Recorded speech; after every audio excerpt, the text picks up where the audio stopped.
Alienation. Let's get it. The concept of alienation identifies a distinct kind of psychological or social ill, namely, one involving a problematic separation between a self and other that properly belong together. Socialism critiques capitalism, or more specifically, the nature of work within capitalism, by asserting that it alienates the worker from the products of their own labor, it alienates them from their labor itself, and even to an extent, it alienates workers from themselves. This is deeply concerning to socialist thinkers, given the importance socialism places on certain freedoms. For example, the freedom to live a flourishing life characterized by self-realization. The concern is that if you are habitually alienated from the work that you do, and potentially many other things on top of that, can you really live a flourishing life characterized by self-realization?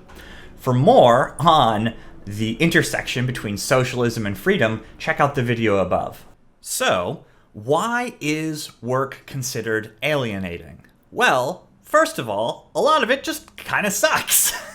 A lot of work is work. It is not fun. It is boring, repetitive activities that are not interesting for most humans to interact with.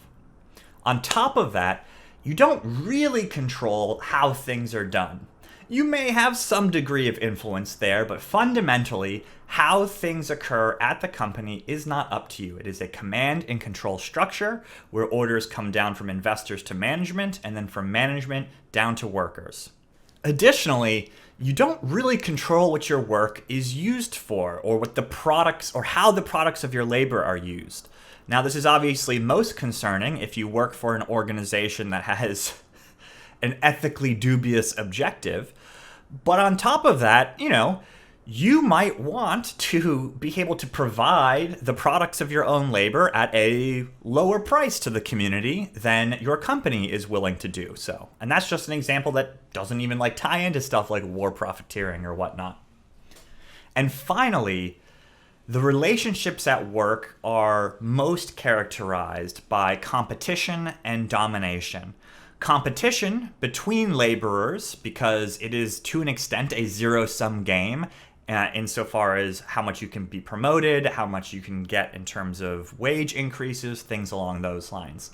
And also there's this element of domination, which I talked about previously, where essentially investors give their marching orders to management, and management gives their marching orders to labor.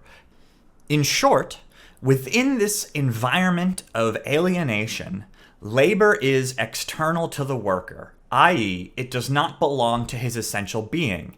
In his work, therefore, he does not affirm himself but denies himself, does not feel content but unhappy, does not develop freely his physical and mental energy, but mortifies his body and ruins his mind. It is therefore not the satisfaction of a need, it is merely a means to satisfy needs external to it. Socialism hopes to resolve these flaws within the capitalistic working environment by socializing the means of production. And for more information about that means specifically, check out this video.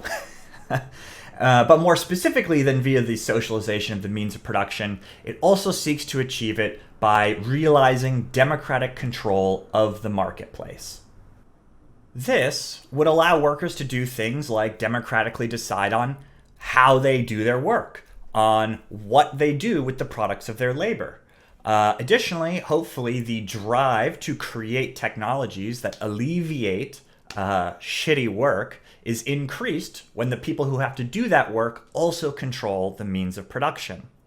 On top of that, you ideally foster an environment of collegiality, cooperation, and just a deeper level of investment in the organization you work for, because you are very literally a part owner of that organization. And that's the element of this that I think can really help, because you can't entirely get rid of shitty work, but shitty work feels a lot better to do when you are doing it consciously as a decision that you have made, because it is a part of the organization and business that you are helping to run and own. And this isn't just a basic logical point, there is data that seems to back this up. Roughly 6 in 10 or more of those who are self-employed or work for a nonprofit organization or the government say they get a sense of identity from their job, while only 42% of those who work for a private company say the same. The main contrast I'm hoping to draw here is between those who are self-employed, who about almost 2 in 3 of them get a nice sense of identity from their labor, versus only 4 in 10 of folks that actually work for a private company. Now, obviously, modern socialist thinkers don't think you can just magically get rid of all bad work. That doesn't seem particularly realistic. But you can still work to reduce it. And you can even just change the nature of how certain roles are created. For example, maybe you don't have somebody who their whole job is like unclogging toilets in your building. Maybe, as a part of being a worker in that building, as a part of your general responsibilities, you just keep things relatively well maintained. There are ways to structure things so you're not stuck in strictly alienating labor day in and day out. Additionally, folks do admit that there are certain aspects of the capitalistic workforce who have achieved a less alienating kind of standard of work. This is especially true for folks that are working in white-collar, information-intensive roles. A really good example of that would be like a software engineer working at Google, for example. However, those are not all jobs.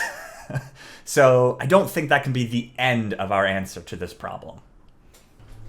Those caveats aside, it does seem evident, to me at least, that there are some real problems with the nature of work in the modern world. And it's worth thinking seriously about what we can do to resolve that situation.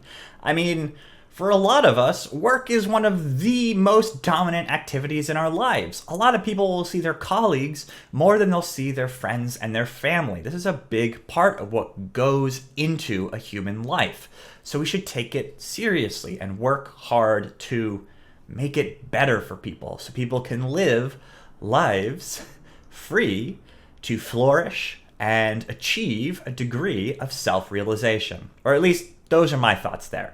I don't know. What do you think? Let me know down in the comments below. Like, comment, subscribe, yada, yada, yada. You know the shill drill. I got a Twitch stream. Please come check it out. We do all of this in much, much more detail. And that's it. Have a fantastic day. And until next time, peace.